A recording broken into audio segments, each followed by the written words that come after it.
الحمد لله رب العالمين والصلاة والسلام على سيد المرسلين أما بعد فأعوذ بالله من الشيطان الرجيم بسم الله الرحمن الرحيم الصلاة والسلام عليك يا رسول الله وعلى آلك وأصحابك يا حبيب الله الصلاة والسلام عليك يا نبي الله وَعَلَىٰ آلِكَ وَأَصْحَابِكَ يَا نور اللہ۔ عقیدے کے حوالے سے کچھ کلام عرض کروں گا۔ قرآن مجید کی ایک آیت مبارکہ ہے جو اپنے معنی کی وسعت، اپنے مفاہیم کی کثرت اور اپنے جزئیات و فروعات و استنباطات کے اعتبار سے بہت خوبصورت ہے۔ اللہ تعالیٰ ارشاد فرماتا ہے الم تر کیف ضرب اللہ مثلا کلمۃ طیبۃ کشجرۃ طیبۃ اصلها ثابت وفرعها فی السماء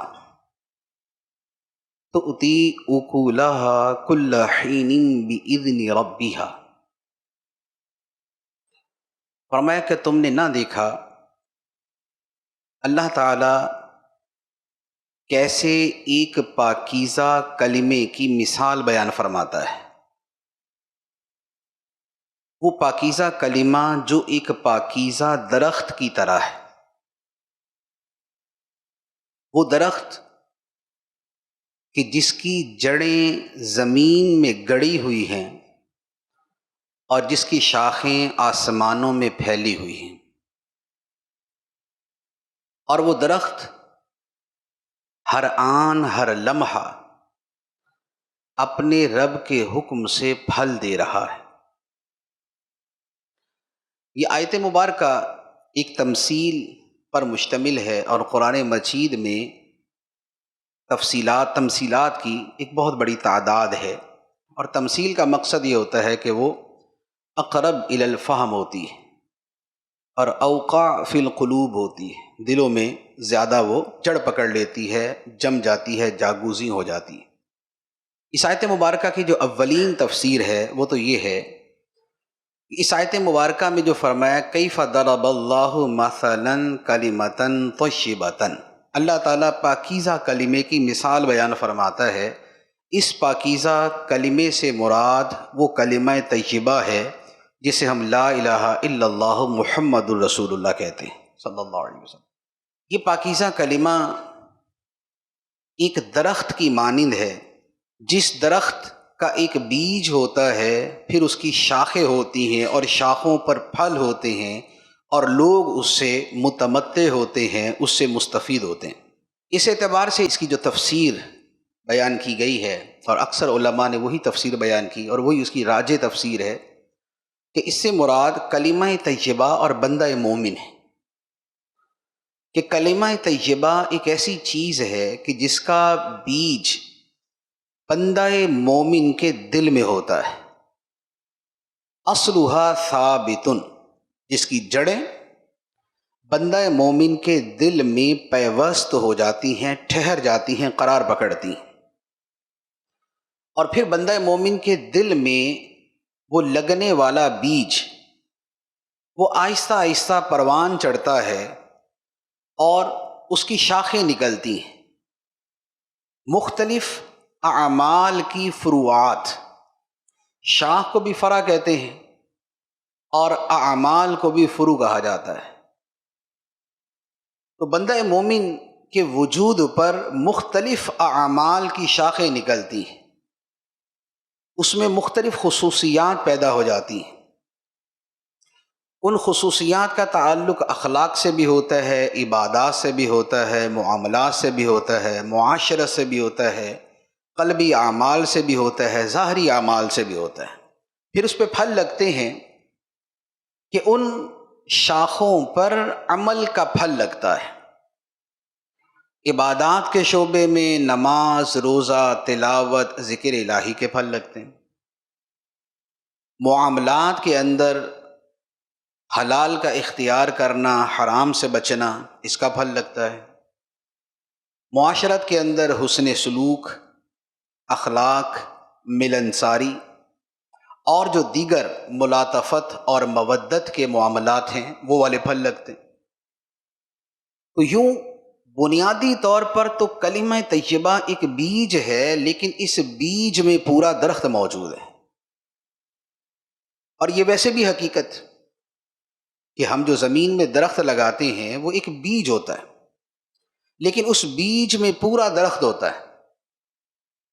وہی بیج جو ہے وہ آگے بڑھتے بڑھتے سب کچھ بن جاتا ہے۔ جیسے ایک قطرے سے پورا انسان بنتا ہے، اسی طرح ایک بیج سے پورا درخت بنتا ہے، اور اسی طرح کلمہ طیبہ کے بیج سے بندہ مومن کے جملہ اعمال صالحہ کا درخت بنتا ہے۔ پھر اس درخت کے پھلوں سے وہ خود بھی منتفع ہوتا ہے، دوسرے لوگ بھی منتفع ہوتے ہیں، بہت سی چیزوں کا فائدہ اسے ہوتا ہے، بہت سے فوائد اسے دوسرے حاصل کرتے ہیں۔ تو بندہ مومن جو ہے وہ اللہ کے نزدیک اس درخت کی طرح ہے کہ جس کا وجود مضبوط ہے، جس کی جڑیں گہری ہیں، جس کی شاخیں پھیلی ہیں، جس کا پھل کثرت سے ہے، جس کا نفع کثیر ہے۔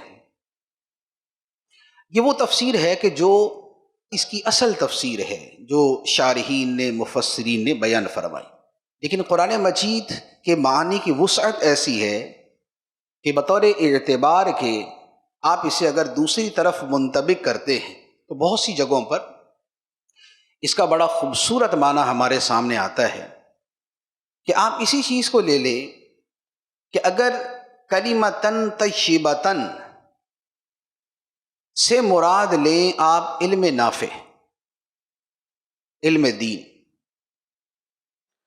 اور کشجرۃ طیبۃ سے مراد لیں عالم باعمل، اور شاخوں سے مراد لیں مختلف علوم کے اندر اس کی مہارت، اور پھلوں سے مراد لیں جو امت کو وہ اپنے علوم سے نفع دیتا ہے۔ اب آپ اس مفہوم میں لے کے چلیں گے تو اب اس کا معنی یہ بنے گا کہ اللہ تعالیٰ ایک پاکیزہ کلمے کی مثال دیتا ہے، علم کی مثال دیتا ہے، علم دین کی مثال دیتا ہے، جو ایک مومن صالح اور ایک عالم باعمل کی طرح ہے، کہ جس کے وجود کی گہرائی میں وہ علم دین کا بیج اترا ہوا ہے، اور جس سے مختلف علوم اور مختلف فنون اور علوم دینیہ کی مختلف شاخیں نکلتی ہیں، اور وہ شاخیں بے ثمر نہیں بلکہ ثمر بار ہیں، بار آور ہیں، اس سے پھل ہر وقت برآمد ہوتا ہے۔ تو اتی اکلھا کل حین باذن ربھا، اس سے پھل برآمد ہوتا ہے متنوع قسم کا، اور اس سے امت کو مختلف چیزوں میں فائدہ پہنچتا ہے۔ اور عالم باعمل اور عالم دین کی یہ بڑی ایگزیکٹ مثال ہے، اور سلف صالحین کی جو زندگیاں ہیں اس میں آپ کو یہ سارے رنگ نظر آئیں گے۔ گویا تین چیزیں آپ دیکھیں، ایک درخت کے اندر تین چیزیں ہیں، ایک جڑ ہے، ایک اس کی شاخیں ہیں، ایک اس پہ لگنے والے پھل ہیں۔ عالم کے اندر جو اس نے علم حاصل کیا یہ اصل ہے جو اس میں ثابت ہے، اور پھر اسی علم کے ذریعے جو اس نے مزید چیزوں میں مہارتیں حاصل کی، یہ ساری اس کی فروعات ہیں،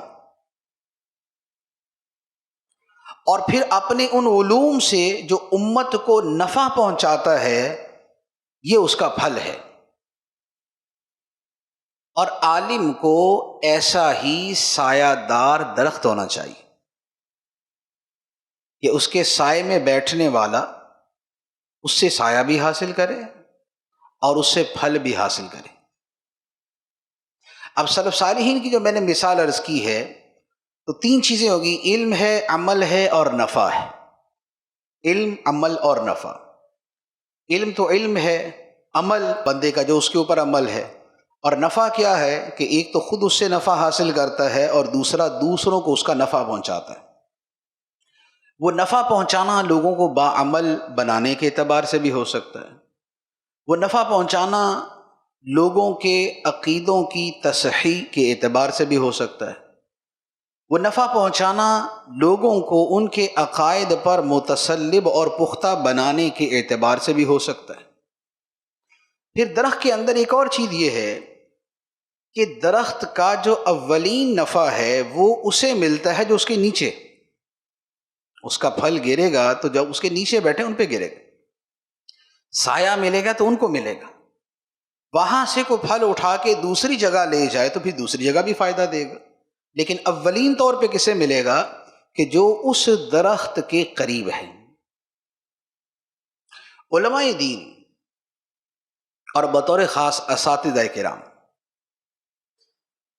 یہ علم کے ایک درخت کی طرح ہے، اور ان کے سائے میں بیٹھنے والوں میں اولین ان کے طلباء ہیں، پھر یہ جہاں بیٹھے اور ان کی صحبت میں بیٹھنے والے ان کے احباب، متعلقین، متوسلین، اہل عقیدت، اہل ارادت، اہل محبت، اہل صحبت، پھر یہ سارے آ جاتے ہیں، اسی میں اہل خانہ بھی آ جاتے ہیں۔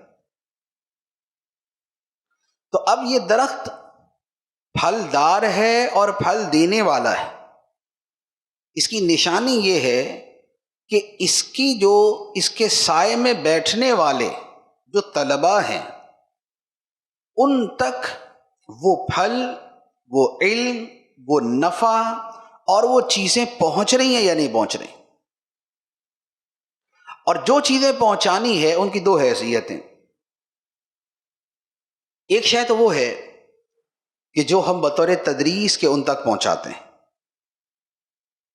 تدریس کے طور وہاں پر جو اولین ترجیح ہے وہ تدریس ہے، اور اس کے ضمن میں دیگر بہت سی چیزیں ہو سکتی، لیکن اس سے ہٹ کر ایک دوسری شے ہوتی ہے کہ جو بطور تدریس کے نہیں بلکہ بطور شاجراتن طیباتن، بطور کلمتن طیباتن، بطور عالم ربانی کے، بطور عالم منتفع اور عالم نافع کے، ایک اس کی وہ حیثیت ہوتی ہے جس کے ذریعے اس نے آگے چیزیں پہنچانی ہوتی۔ تو ہم اپنی ان دونوں حیثیتوں کو ذرا جدا جدا رکھ کے دیکھیں تو پھر پتہ چلے گا کہ ہم صرف مدرس ہیں یا شجرہ طیبہ بھی ہیں، خود ہماری اپنی جو علوم کی مہارت ہے اور اس میں پختگی ہے، اور جو آگے ہم دوسرے طلبہ تک پہنچانے والے ہیں اس کی حیثیت کیا ہے۔ اب یہ جو میں نے دو حیثیتیں بیان کی ہے، جو دو انداز بیان کیے، اس کے پیچھے کیا ہوتا ہے؟ دو چیزیں ہیں کہ جو بندے سے بہت سے کام کرواتی ہیں، یا احساس ذمہ داری یا جذبہ، احساس ذمہ داری یا جذبہ۔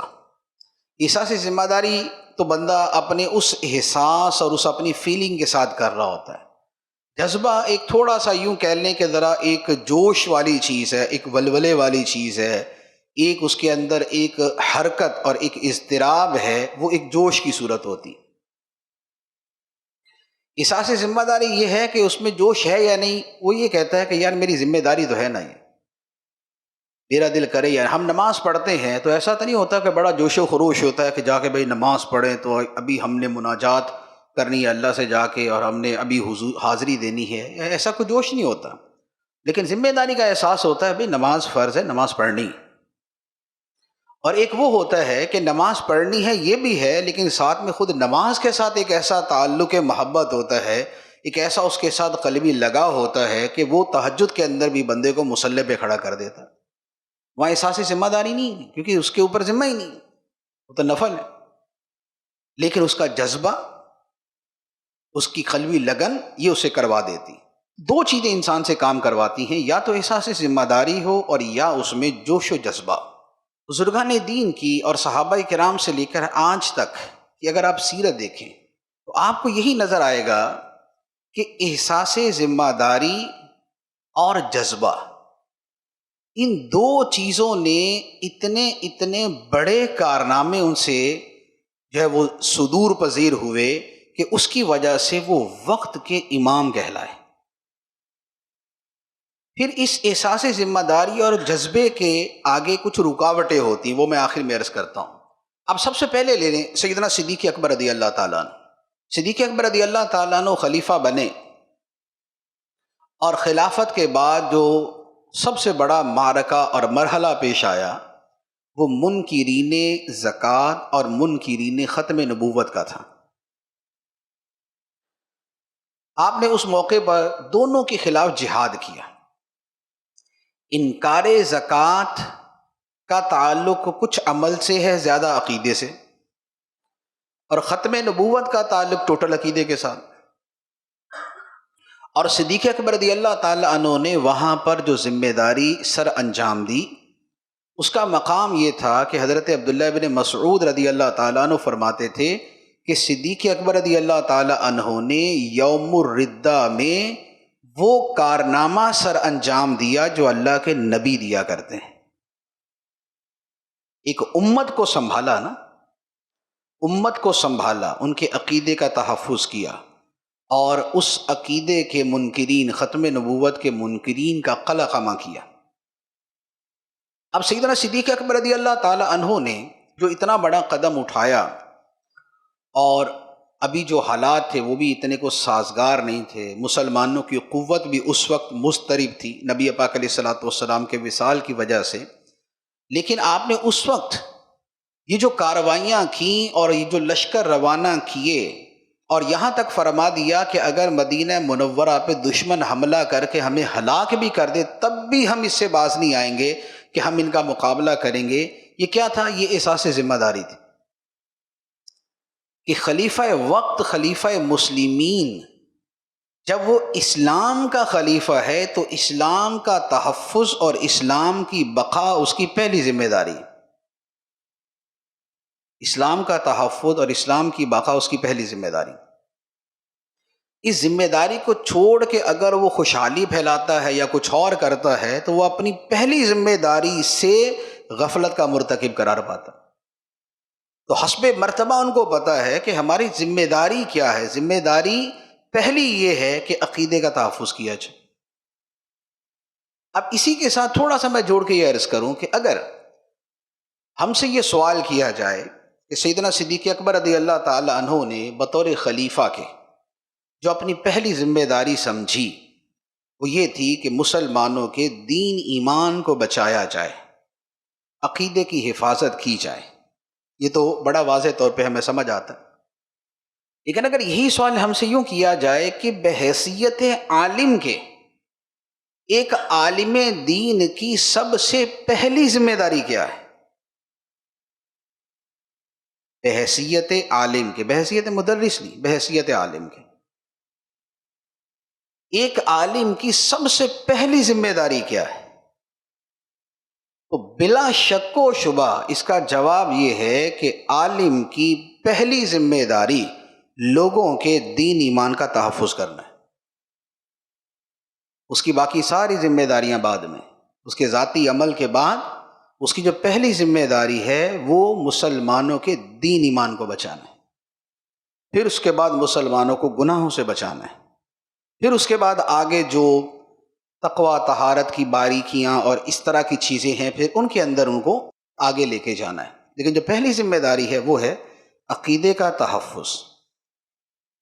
جو اس کے پاس ہیں یا جو اس کے پاس نہیں بھی ہیں، دونوں کی، لیکن جو پاس ہیں ان کا تو بطور خاص کہ ان میں عقیدہ اتار دینا کہ ان کا عقیدہ زندگی میں کبھی متزلزل نہ ہو، اور خود یہ آگے دوسروں کا ایمان بچانے والے بن جائیں۔ یہ بحیثیت عالم کے پہلی ذمہ داری بنتی۔ تو یہ کب ہوتا ہے؟ جب احساس ذمہ داری ہوتی، جب احساس ذمہ داری ہوتی۔ اب اسی کا تھوڑا سا اس کو آگے لے کے چلتے ہیں۔ آپ نے بڑے وضاحت سے، بڑی تفصیل سے، ہو سکتا ہے کہ حالات پڑھے ہوں، سیدنا امام احمد بن حنبل رحمۃ اللہ تعالی علیہ کے۔ امام احمد بن حنبل وقت کے عظیم محدث، عظیم فقیہ، اپنے وقت کے مجتہد، بلکہ اب بھی مجتہد، اور شاگردوں کی کثرت، استفادہ کرنے والے، دنیا کے دور دراز کے علاقوں سے آنے والے، ہر طرف ان کے نام کا ڈنکا، شہرہ، لوگ ان سے سیکھنے کو شرف اور فخر سمجھتے تھے، یہ سب کچھ تھا۔ اور بغداد جیسی سرزمین پر کہ جو مسلمانوں کا دارالخلافہ تھا، اسلامی سلطنت کا دارالحکومت تھا، اور اس میں ان کا جو اعزاز اکرام تھا وہ بھی بڑا بلند و بالا، اس پوری شان و شوکت اور عظمت و سطوت اور لوگوں کے درمیان مقام و مرتبے کے دورانیے میں ہی فرقہ معتزلہ کا فتنہ خلق قرآن شروع ہو گیا۔ سب سے پہلے مامون الرشید بادشاہ جو تھا، اس نے اس کی شروعات کی اور پھر اس کے اوپر سختی کی، پھر اس کے بعد المعتصم آیا، اس کے بعد واثق باللہ آیا، تو یہ تینوں جو ہے یہ مسلسل اس میں شدت کرتے رہے، اور وہی ہستی کہ جو امام المسلمین کہلاتی تھی اسے جیل میں ڈال دیا گیا۔ بغداد شریف میں رہنے والے بڑے بڑے علماء اہل سنت کو پابند سلاسل کر دیا، پیڑیاں ڈال دی، کوڑے مارنا شروع کیے، مسندوں اور منصبوں سے معزول کر دیا، اور جو ظلم و ستم ایک بادشاہ کر سکتا تھا اس نے کرنا شروع کر دیا، جس کا نتیجہ یہ ہوا کہ ایک تعداد تو وہ تھی کہ جو اس ظلم کی وجہ سے شہید ہو گئی، ایک بہت بڑی علماء کی تعداد وہ نکلی جو علاقہ چھوڑ کے چلی گئی، جو بغداد شریف چھوڑ کے چلی گئی۔ تیسرے وہ تھے کہ جو روپوش ہو گئے، چھپ گئے۔ چوتھے وہ تھے کہ جنہوں نے توریے کے طور پہ جو مامون نے کہا اسے دہرا دیا، رخصت کے اوپر عمل کر لیا کہ جان بچانے کے لیے رخصت پہ عمل کر لیا، الا من اکرہ وقلبہ مطمئن بالایمان۔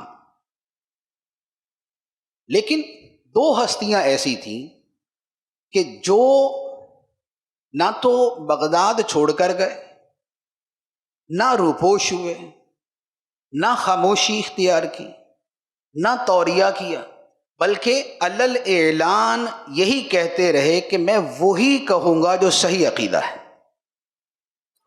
جو حق عقیدہ ہے میں وہی کہوں گا۔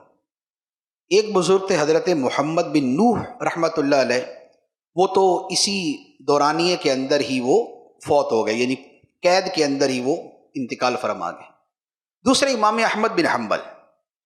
اب امام احمد بن حنبل کون ہیں؟ کہ وہی کہ جنہوں نے اتنی عزت، شہرت، مرتبہ، مقام، تعظیم، منصب سب کچھ دیکھا، جن کے گرد ہر وقت شاگردوں کا جھمگٹا ہے، انہی کو پہلے جیل میں ڈالا اور 30 مہینے تک انہیں جیل میں رکھا گیا۔ بیڑیاں پہنائی جاتی کہ جس کی وجہ سے وہ سجدہ کر کے نماز بھی نہیں پڑھ سکتے تھے، اور ان کے بازوؤں کو پیچھے باندھ کر ان کو گدھے پہ بٹھا کے جو ہے وہ ایک جگہ سے دوسری جگہ منتقل کیا جاتا تھا کہ جہاں وہ گریں تو منہ کے بل گرے۔ بھرے دربار کے اندر ان کو کوڑے مارے جاتے، اور اتنے کوڑے مارے جاتے کہ کوڑے کھا کھا کے بے ہوش ہو جاتے۔ اور کوڑے مارنے کا طریقہ یہ تھا کہ ایک جلاد جو کوڑے مارنے والا ہوتا تھا اسے یہ تھا کہ وہ 10 کوڑے مارے گا، 10 کوڑوں کے بعد دوسرا جلاد آئے گا، کیونکہ 10 مرتبہ زور لگا کے تھوڑا سا زور میں کمی آ جاتی ہے، تو لہذا دوسرا آئے گا کہ جو پوری جان سے اور پوری طاقت کے ساتھ کوڑے مارے گا۔ اور یوں مختلف افراد کی ڈیوٹیاں تبدیل ہوتی اور وہ امام احمد کو کوڑے مارتے، اور آپ جو ہے وہ کوڑے کھا کھا کے بے ہوش ہو جاتے، پھر ہوش آتا، پھر دوبارہ مارنا شروع کر دیتے۔ اور ہر مرتبہ مار کیسے ہوتی کہ جب ہوش آتا تو آپ سے کہا جاتا ہاں کیا کہتے ہو کہ قرآن مخلوق ہے یا نہیں؟ تو آپ فرماتے کہ نہیں، قرآن اللہ کا کلام ہے، غیر مخلوق ہے۔ اس پہ آپ کو پھر دوبارہ مارنا شروع کر دیتے۔ یوں اتنی مرتبہ بے ہوش ہوئے کہ بادشاہ کو ڈر ہوا کہ کہیں ان کا انتقال ہی نہ ہو جائے، تو پھر ان کو اسی خون میں لت پت حالت میں ان کو جیل میں ڈال دیا گیا، اور یہ وہاں پر برسوں رہے۔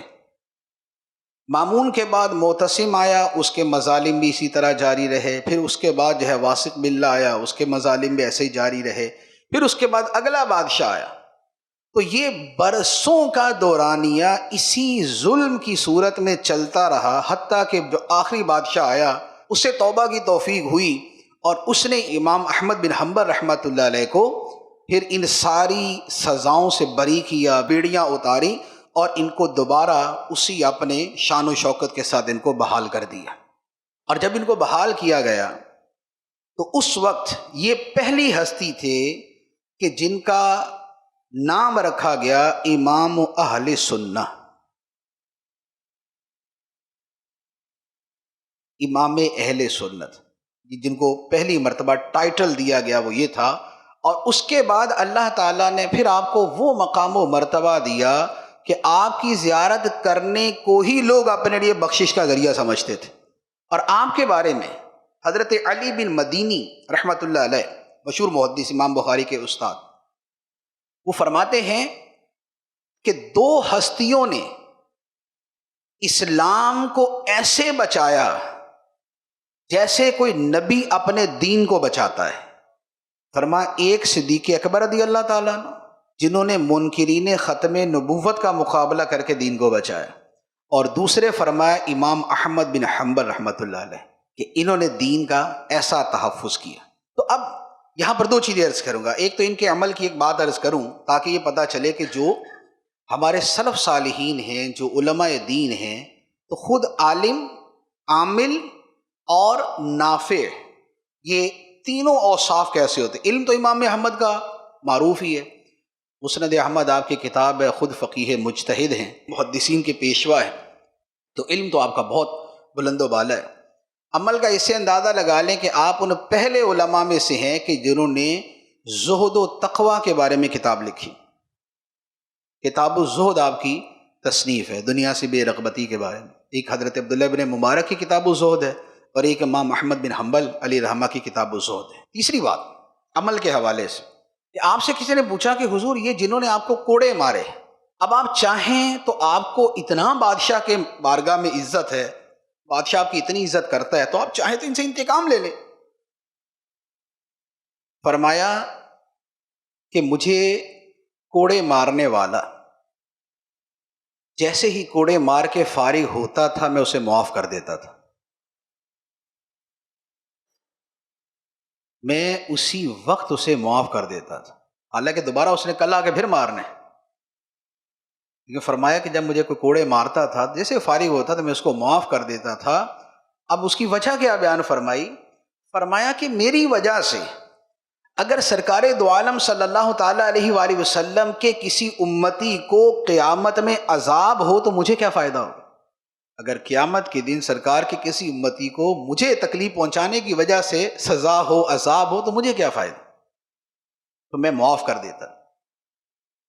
اچھا، پھر کسی نے بادشاہوں کے بارے میں پوچھا کہ یہ جن بادشاہوں نے آپ پہ ظلم کیا، فرمایا میں نے ان کو بھی معاف کر دیا۔ پوچھا کیوں؟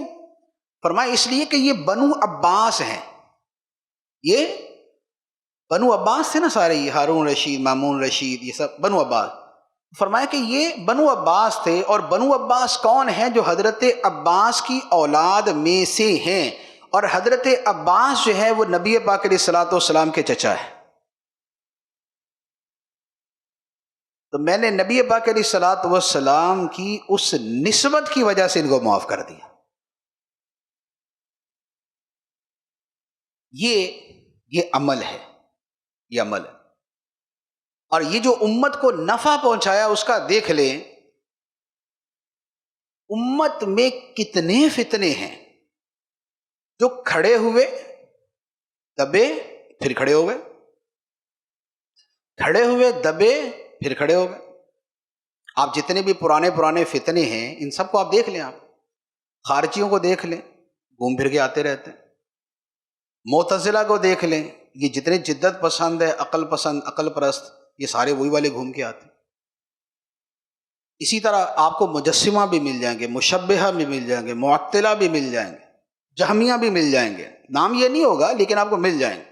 آپ کو نہیں ملے گا تو ایک فتنہ ہے کہ جو ایسا دبا اور دوبارہ اس کا کوئی بندہ نہیں ملا، اور وہ ہے فتنہ خلق قرآن۔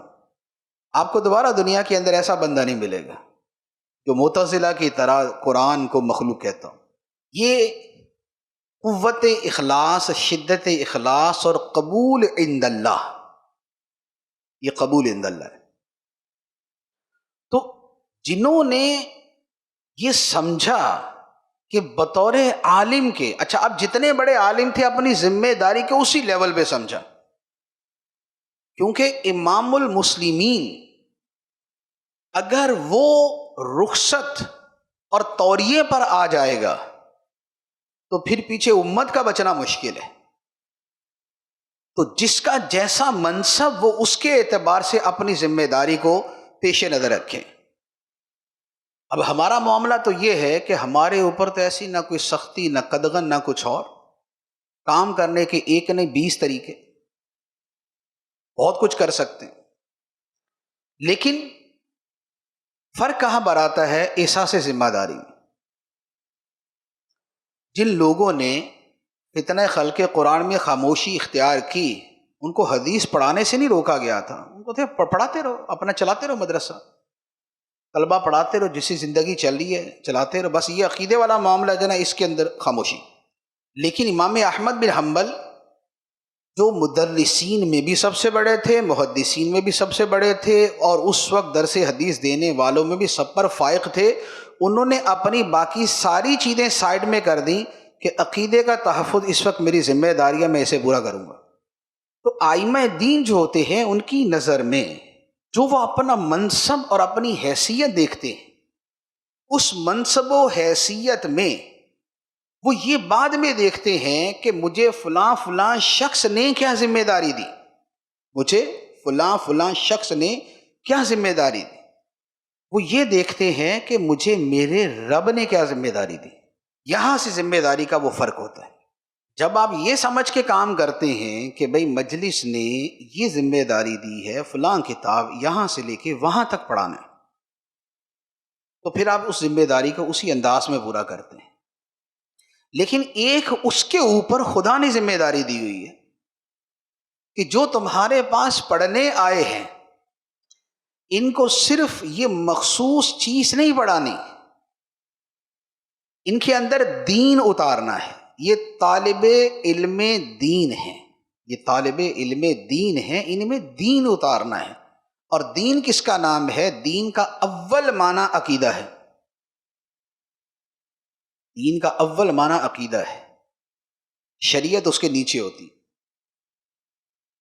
تو اب جو ہمارے پاس طلبہ آئے ہیں تو ہماری جو ذمہ داری ہمارے شعبے کی طرف سے ہے ایک وہ ہے، لیکن ایک اس سے بڑی ذمہ داری ہے کہ جو اس نے دی ہے، جس نے فرمایا لولا ینہاہم الربانیون والاحبار عن قولہم الاثم واکلہم السحت، جس نے فرمایا مثل الذین حملوا التوراۃ ثم لم يحملوها كمثل الحمار يحمل اسفارا۔ تو اصل ذمہ داری کو فراموش رکھا۔ دین ایمان اگر دوسروں کا نہیں بچایا جبکہ بچا سکتے تھے، جبکہ بچا سکتے تھے، اور ان کے دین ایمان کو مضبوط نہیں کیا جبکہ کر سکتے تھے، تو علماء نے تو محض بے عملی پر بھی یہ آیت لکھی ہے، بے عملی پر بھی آیت لکھی ہے، مثل الذین حملوا التوراۃ ثم لم يحملوها كمثل الحمار يحمل اسفارا۔ لیکن جنہوں نے عقیدے کے حوالے سے غفلت اختیار کی ہے ان کے اوپر تو یہ زیادہ منطبق ہو جائے گی۔ تو اپنی ذمہ داریوں کو ان دو چیزوں کے درمیان دائر رکھے۔ تو ایک احساس ذمہ داری۔ تیسری بات، تیسری ایک مثال عرض کروں۔ تیسری مثال اعلیٰ حضرت امام اہل سنت الشاہ امام احمد رضا خان علیہ رحمۃ الرحمن کی۔ آپ نے عقیدے کے تحفظ میں جتنا کام کیا وہ ہمارے سامنے، کہ اس وقت سنیت جو ہے وہ اعلیٰ حضرت کے نام کے ساتھ جڑی ہوئی ہے۔ اگر کوئی اپنے آپ کو رضوی نہ بھی کہلائے یہ تو ایک دوسری بات ہے، لیکن اگر اعلیٰ حضرت کا مخالف کہلائے گا تو اس کی سنیت مشکوک ہو جائے گی، آپ کی ذات جو ہے وہ یہ بن چکی ہے کہ رضوی تو چلے خاص نسبت سے کہلایا جاتا ہے، لیکن کوئی اعلیٰ حضرت کی مخالفت کرے گا اور دل میں ناپسندیدگی جو ہے وہ رکھے گا اور اس کو ظاہر کرے گا تو اس کے بارے میں شدید شکوک و شبہات ہیں کہ یہ بندہ سنی نہیں۔ یہ اعلیٰ حضرت علیہ رحمہ کی سنیت کے حوالے سے آپ کی ذات پہچان بن گئی۔ کیوں بنی؟ اس لیے کہ زندگی بھر ان کا کام کیا رہا کہ خود اعلیٰ حضرت سے پوچھا گیا کہ آپ کا کام کیا ہے، زندگی کے معمولات کیا ہیں؟ تو آپ نے فرمایا فقہ حنفی کے مطابق فتویٰ دینا اور سرکار کی عزت کی حفاظت کرنا۔ تو یہ جو آقا کریم علیہ الصلوۃ والسلام کی ناموس کی حفاظت کرنا تھا، یہ کیا تھا؟ یہ عقیدہ ہی تو تھا سارا۔ اس وقت کی جو بد مذہبیت تھی، اس کا جو سب سے بڑا جو ہدف تھا وہ کیا تھا؟ وہ سرکار علیہ الصلوۃ والسلام کی ذات مبارکہ، عظمت انبیاء، عظمت اولیاء، یہی تھی۔ اب اعلیٰ حضرت علیہ رحمہ نے اس کی خاطر کیا کیا کیا؟ آپ اعلیٰ حضرت کا آرام دیکھ لیں تو 2.5 گھنٹے، اب کھانا دیکھ لیں تو نہایت معمولی، آپ زندگی کی سیر و سیاحت دیکھ لیں تو بہت کم، سفر نہ ہونے کے برابر، آپ دنیا داری کی مصروفیات دیکھ لیں تو اعلیٰ حضرت فرماتے ہیں کہ میری بیٹی کی شادی تھی تو جس دن رخصتی تھی اس دن مجھے پتا چلا کہ بیٹی کا جہیز یہ تیار ہوا ہے، سارا جو ہے وہ میرے بھائی حسن رضا نے کر دیا، یعنی ساری دیکھ بھال انہوں نے کی۔ اور خود کس میں ہے؟ خود مسلسل وہی کتابیں لکھنے میں، حالانکہ اتنے کے تو مکلف نہیں تھے، کہ 2.5 گھنٹے جو ہے وہ بس سویا کرے، سے زیادہ نہ سوئیں۔ جب ساری دنیا اچھا خاصا سوتی ہے 6، 7، 8 گھنٹے تو وہ بھی سو لیتے، اور اس وقت اور اتنے علماء تھے تو جیسے جتنی انہوں نے کتابیں لکھی آپ بھی اتنی لکھ دیتے، لیکن اتنی محنت، اتنی مشقت، بیماری ہے تو بھی لکھ رہے ہیں، درد کے دورے پڑ رہے ہیں پھر بھی لکھ رہے ہیں، کہیں سفر کر ہی لیا تب بھی لکھ رہے ہیں، حج پر گئے ہیں تو بھی لکھ رہے ہیں، مدینہ منورہ گئے ہیں تو بھی لکھ رہے ہیں، بیماری کے اندر ایک مرتبہ شملہ پہاڑی پہ گئے تو بھی 7 کتابیں لے گئے۔ اچھا، خود کتابیں پڑھنا مشکل ہے تو دوسروں کو فرماتے ہیں کہ تم ذرا پڑھ کے سنا دو کیا عبارت۔ خود لکھنا مشکل ہے کہ پیپر کو دیکھنا مشکل ہے تو 4 بندے کتابت کے لیے بٹھائے ہوئے ساتھ کہ میں بولتا ہوں تم لکھتے جاؤ۔ یہ جو ساری چیزیں ہیں یہ ذمہ داری میں تو نہیں آتی، یہ تو کوئی ذمہ داری نہیں ہے کہ ابھی آپ بیمار ہو تب بھی آپ نے یہی کام کرنا ہے، آپ کو درد کے دورے پڑے تب بھی آپ نے کرنا ہے، آپ سفر کرو گے تب بھی آپ نے کرنا ہے، حج عمرہ کرو تب بھی آپ نے یہ کام کرنا ہے۔ نہیں، ایسا نہیں، ہر جگہ کی اپنے اپنے جو ہے وہ معمولات۔ لیکن کیا تھا یہاں، کیا چیز کار فرما ہے؟ یہاں پر جذبہ، یہاں جذبہ کار فرما ہے، کیونکہ یہ لکھنے لکھانے کا کام یہ کسی تنظیم نے تو دیا نہیں تھا کہ جی آپ کا اجارہ ہے تو آپ یہ کام کریں، یا آپ کے لیے ہم یہ کریں گے آپ یہ کام کریے، تو تھا ہی نہیں۔ وہ کتابیں لکھنا، وہ محنتیں کرنا، وہ مشقتیں اٹھانا، وہ ریاضتیں کرنا، وہ راتوں کا جاگنا، وہ سارے کا سارا جو ہے وہ صرف اس ایک چیز کی وجہ سے تھا کہ کروں تیرے نام پہ جاں فدا، نہ بس ایک جاں دو جہاں فدا، 2 جہاں سے بھی نہیں جی بھرا، کروں کیا کروڑوں جہاں نہیں۔ یہ ایک جذبہ تھا کہ نبی پاک صلی اللہ تعالیٰ علیہ وآلہ وسلم کی عظمت و شان بیان کرنے، دوسروں تک حق بات پہنچانے، عقیدے کا تحفظ کرنے، اور اس سارے کاموں کے اندر اگر اپنے بیگانے ہوتے ہیں تو ہو جائیں، اور اگر بیگانے گالیاں دیتے ہیں تو دیتے رہیں۔ وہ ایک ہی ان کا تھا کہ فَإِنَّ عِرْضِي وَوَالِدِي وَوَالِدَتِي لِعِرْضِ مُحَمَّدٍ مِنْكُمْ وِقَاءُ، کہ میری ذات، میرے ماں باپ، میری عزت سب جو ہے یہ نبی پاک صلی اللہ تعالیٰ علیہ وآلہ وسلم کی ناموس پر قربان۔ تو یہ جذبہ تھا۔ اب اس جذبے کے مقابل کیا چیز ہے؟ چلیں وہ آخر میں عرض کرتا ہوں۔ چوتھی ایک اور مثال لے لیں۔ چوتھی مثال محدث اعظم پاکستان مولانا سردار صاحب رحمۃ اللہ علیہ۔ پاکستان میں سنیت کے تحفظ اور اشاعت میں جن کا سب سے بڑا نام ہے، اگر وہ صرف ایک نام لے تو آپ کا ہے، اور اگر چند ایک نام لے تو ان میں سے ایک نام آپ کا ہے، جنہوں نے یہاں پر سنیت کے لیے جو کارنامے سر انجام دیے، اس کا پھل جو ہے آج اپنی آنکھوں سے دیکھ رہے ہیں۔ علماء تیار کیے، مدرسین تیار کیے، خطبہ تیار کیے، مناظرین تیار کیے، اور ہر فیلڈ کے ماہرین تیار کیے، مصنفین تیار کیے، جبکہ وہ تو صرف دورہ حدیث پڑھاتے تھے۔ محدث اعظم کی جو تدریس ہے، شروع کے سالوں میں ایک آدھ دوسری کتاب پڑھائی، اس کے بعد تو دورہ حدیث پڑھاتے تھے۔ دورہ حدیث ہم بھی پڑھاتے ہیں، ہم میں سے بھی پڑھاتے ہیں، لیکن ان سے دورہ پڑھنے والے مصنف بھی بنے، محقق بھی بنے، مناظر بھی بنے، خطیب بھی بنے، ائمہ بھی بنے، اور دین کے لیے قربانیاں دینے والے بھی بنے، تنظیموں کے سربراہ بھی بنے، بہت کچھ بنے۔ وجہ یہ ہے کہ انہوں نے دونوں ذمہ داریاں ہی پوری کی۔ ایک ذمہ داری وہ جو تدریس کے طور پہ انہیں دی گئی تھی کہ تدریس ہے، کتاب پڑھانی ہے، یہاں سے لے کے وہاں تک کا نصاب ہے، مکمل کروانا ہے، وہ کروا دیتے تھے، بلکہ جتنا وہ کرواتے تھے ہمارے یہاں تو اتنا بھی نہیں ہوتا۔ لیکن اس کے ساتھ جو دوسری چیز تھی وہ یہ تھی کہ وہ تدریس کی ذمہ داری کے ساتھ جو خدمت دین کرنے اور خادم دین بنانے کی ذمہ داری تھی وہ اسے بھی پورا کرتے تھے، کہ اگر ان کے نام پر پاکستان بھر سے لوگ آ رہے ہیں، کشمیر تک سے لوگ آ رہے ہیں، تو محض پڑھنے نہیں آ رہے، پڑھنے کے لیے تو ان کے علاقوں کے اندر بھی مدارس موجود تھے، وہ اس لیے آ رہے ہیں تاکہ یہاں پڑھ کے کچھ بن کے جائیں۔ تو وہ بن کے جاتے تھے کہ جس شہر میں جاتے تھے وہاں پر ان کا پڑھایا ہوا ایک شاگرد ہی پورے شہر کے لیے کافی ہوتا تھا۔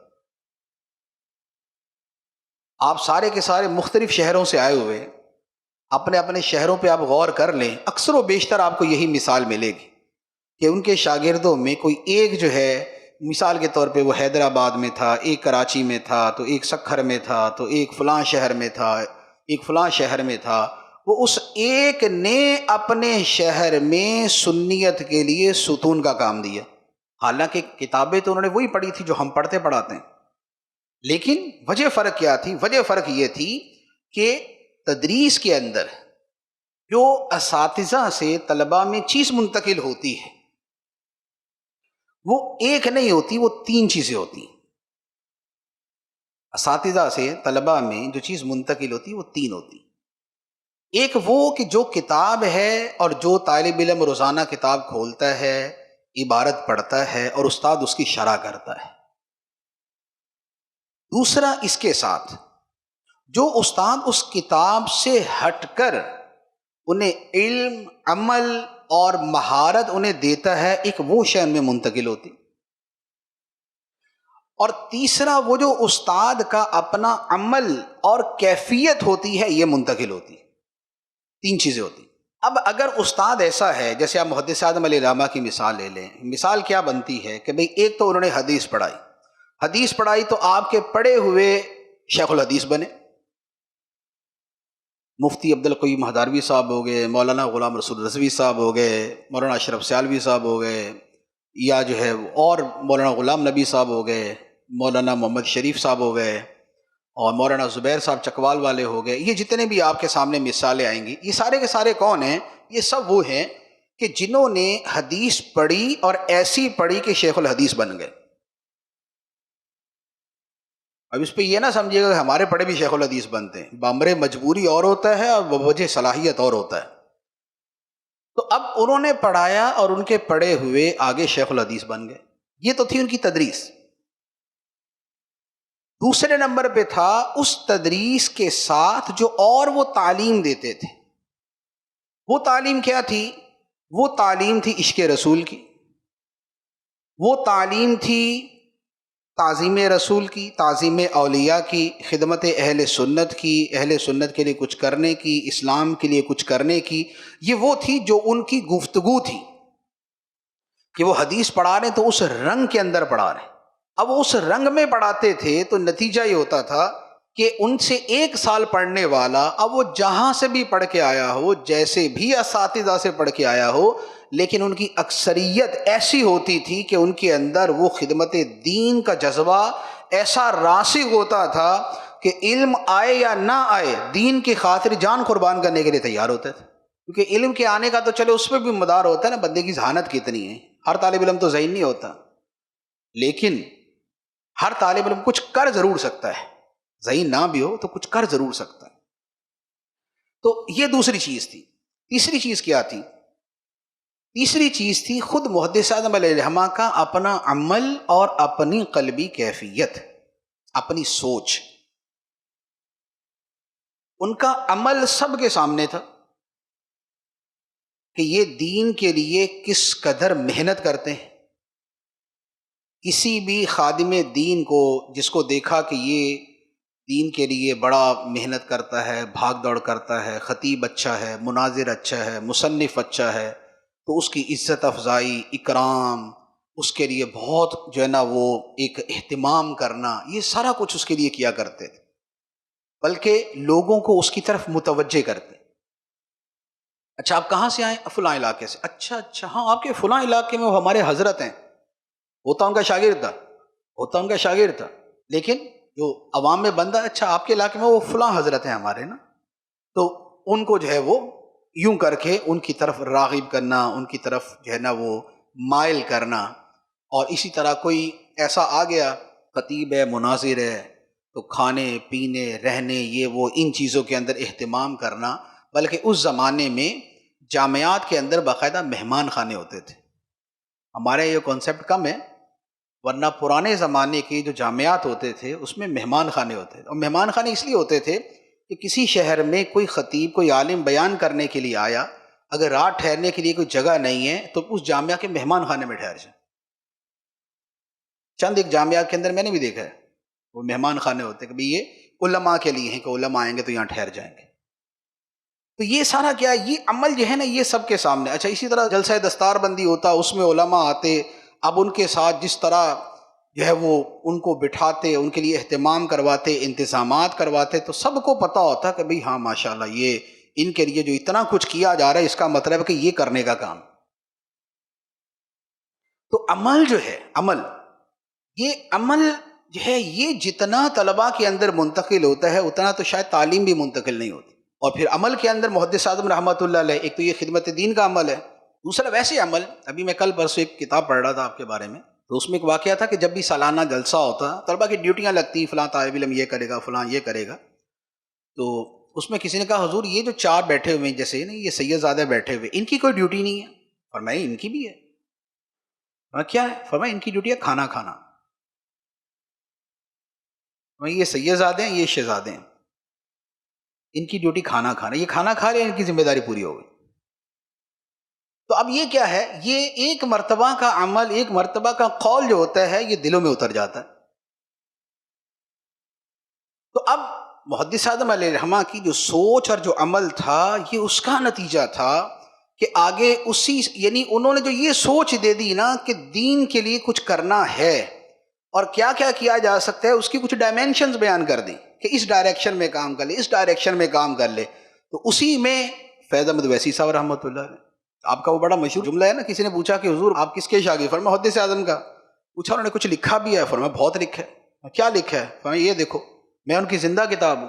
طالب علم کو ہی کتاب بنا دیا، اس نے آگے ہزاروں کتابیں لکھ دی. تو دیکھیں تھی تو تدریس، لیکن اس تدریس کی وجہ سے پورے پاکستان میں سنیت کی بقا ہے. اب یہ چاروں واقعہ جو میں نے آپ کے سامنے بیان کیے، اس میں نے 2 کی نسبت کی کہ وہ احساس ذمہ داری کے ساتھ ان کا تعلق تھا. دوسری 2 کے حوالے سے میں نے عرض کیا کہ اس کا جذبے کے ساتھ تعلق تھا.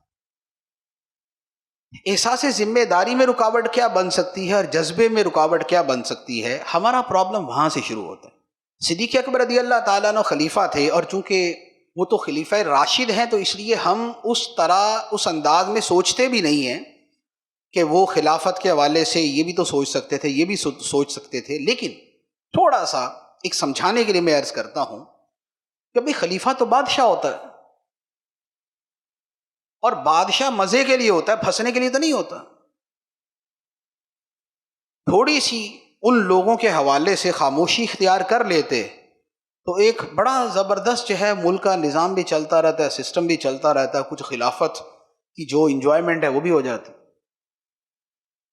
لیکن یہ بات ایسی ہے کہ یہ ہماری سوچ میں بھی نہیں آتی، ایسے ہی ہماری سوچ میں بھی نہیں آتی کہ یار یہ بھی وہاں سوچا جا سکتا. کیوں؟ اس لیے کہ وہاں ہمیں صدیق اکبر رضی اللہ تعالیٰ کی ذات، تربیت نبوی اور اسلام میں ان کا مقام و مرتبہ جو نظر آتا ہے، اس میں پتہ چلتا ہے کہ بھائی ایسا ہو نہیں سکتا کہ ان کی کوئی ذمہ داری ہو اور وہ ذمہ داری کے اندر کمزوری دکھا دیں. وہ ذمہ داری میں کمزوری نہیں دکھا سکتے. یہی بات اب امام احمد کی طرف آ جائے.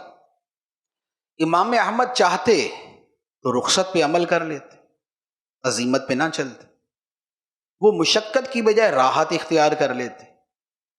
وہ جیل کی سنگلاخ زمین کی بجائے گھر کا نرم بستر اختیار کر لیتے. وہ کوڑے کھانے کی بجائے ہرن کا گوشت کھانا پسند کر لیتے. وہ روزانہ دربار میں جا کے اتنی تکلیف دہ ماحول کے اندر مناظروں کی بجائے طلبہ کے درمیان بیٹھ کر بڑے اعزاز و اکرام کے ساتھ حدیث کا درس ہی دیتے رہتے. لیکن کیا ہوا کہ انہوں نے رخصت کو چھوڑ کے عزیمت کو اختیار کیا. انہوں نے اعلیٰ غذاؤں کو چھوڑ کر کوڑے کھانا اختیار کیا. انہوں نے بستر کو چھوڑ کر جیل کا بستر پسند کیا. انہوں نے بڑے مزے سے تدریس کرنے کو چھوڑ کر انہوں نے وہاں پر بادشاہ کے دربار میں علماء کے مجمع کے سامنے کھڑے ہو کے مناظرہ کرنا پسند کی. یہ ہے کہ جب تن آسانی کو بندہ فراموش کر دے، جب سہولت کو آدمی فراموش کر دے، جب رخصت کو چھوڑ کے عزیمت کے راستے پہ آ جائے، تو پھر آدمی اس طرز عمل پہ چلتا ہے. اعلیٰ حضرت علیہ رحمہ مشقت کی بجائے وہ بھی ذرا راحت کے راستے پہ آ جاتے. وہ بھی بیماری اور مرض کے اندر بھی کام کرنے کی بجائے آرام سے بستر پہ لیٹے رہتے. وہ بھی اگر سفر و حضر میں محنت کی بجائے ایک کسی بھی آرام دہ کیفیت میں رہتے. وہ بھی اپنے سارے دنیا داری کی چیزوں سے بالکل منہ موڑ کے خالصتاً کتابیں لکھنے کی بجائے تھوڑا سا جو متاع حیات ہے اور متاع دنیا ہے اس سے بھی متمتع ہو جاتے. لیکن نہیں، تن آسانی، سہولت پسندی، یہ انہوں نے چھوڑ کے اس کی جگہ مشقت، ریاضت، محنت، خدمت، اس والی چیزوں کو اختیار کیا. محدث اعظم رحمۃ اللہ علیہ چاہتے تو اور ہزاروں مدرسین دنیا کے اندر گئے ہیں، ہوں گے. جیسے ان کا راستہ تھا کہ اپنے نفس تدریس پہ فوکس کرتے، بقیہ اس کے بعد اور چیزیں دینا جو ہے وہ تو نہیں کہا کسی نے. لیکن نہیں، ان کے جذبے نے ان کو وہ مرد مجاہد نظر آتا نہیں مجھ کو ہو جس کی رگو پے میں فقط مستی کردار. تو وہ جو مستی کردار ہے اور وہ جو ایک ولولہ تازہ دیا میں نے دلوں کو، تو وہ جو محدث اعظم رحمۃ اللہ علیہ کی ہستی تھی، اس نے جو اپنے طلباء میں خدمت دین کی اور دین ایمان اور عقیدے کے تحفظ کی روح پھونکی ہے، اس کا پھل آج ہم کھا رہے. اگر صدیق اکبر رضی اللہ تعالی عنہ احساس ذمہ داری نہ کرتے تو شاید ختم نبوت کے مسئلے کا رنگ ہی کچھ اور ہوتا. پتہ نہیں کتنے دعوے دار ہوتے اور پتہ نہیں امت میں اور کتنے اختلاف ہوتے. اگر امام احمد کھڑے نہ ہوتے تو نہ جانے قرآن کے بارے میں کیا کیا عقیدے ہوتے اور کتنی مسلمانوں کی تعداد جو ہے وہ اس عقیدہ باطلہ کی طرف چل جاتی، خلق قرآن کی طرف. اگر اعلیٰ حضرت کی ذات نہ ہوتی اور آپ کی یہ محنت کا راستہ، مشقت کا راستہ نہ اختیار کرتے، افراد تیار نہ کرتے، کتابیں نہ لکھتے، تو ہندوستان کی سرزمین پر عقیدے بگاڑنے والے بہت ہیں. اتنے دوسری سرزمینوں پر بھی نہیں. پچھلی 2-3 صدیوں میں جتنے فرقے اس خطے میں پیدا ہوئے ہیں دوسرے خطوں میں پیدا نہیں ہوئے، وہاں پر پرانے چلتے آ رہے ہیں. ہمارے اس خطے کے اندر جو ہے وہ 1 تو 2 تو 3 تو 4 تو 5 یہ رنگ برنگے پیدا ہو. تو یہ جو دین و ایمان بچا ہوا ہے یہ اسی مشقت، محنت، احساس ذمہ داری اور جذبے کی وجہ سے. اسی طرح اگر پاکستان کے اندر ہر شہر کو ایک ایسا متحرک اور مضطرب اور دین کی خدمت کا جذبہ رکھنے والا عالم محدث اعظم نے نہ دیا ہوتا تو پتہ نہیں کتنے شہر اور کتنے علاقے جو ہے وہ کس عقیدے کی بھیڑ چڑھ جاتے ہیں۔ تو یہ سارا جو کرنا ہوتا ہے، یہ سب کے پیچھے جو ہے کیا ہے کہ فرد واحد ہوتا ہے۔ وہ فرد واحد ایسا شجرہ طیبہ بنتا ہے اور اس کی علم کی شاخیں اور خدمت دین کی شاخیں ایسی بلند ہوتی ہیں اور اس کا پھل ایسا جاری ہوتا ہے کہ جب سے اس علم کے درخت نے پھل دینا شروع کیا ہوتا ہے تب سے جاری ہو کے آج تک جاری رہتا ہے اور قیامت تک جاری رہے گا۔ تو یہ ہم جو مدرس ہیں، ہم جو تعلیم دین کا فریضہ سر انجام دے رہے ہیں، ہمارے لیے صرف چند ایک لائنیں کھینچنے کی ضرورت ہوتی ہے کہ ہم نے راہ رخصت اختیار کرنی ہے یا راہ عزیمت، ہم نے تن آسانی کا راستہ اختیار کرنا ہے یا محنت و مشقت کا، ہم نے راحت بدن کو ترجیح دینی ہے یا راحت آخرت کو ترجیح دینی ہے، ہم نے اپنے دنیا کے سہولیات اور آسائشیں اور غفلتیں اور اس طرح کی چیزیں اسی میں رہنا ہے، یا ہم نے اپنی حقیقی حیثیت کو سامنے رکھتے ہوئے کچھ کرنا ہے۔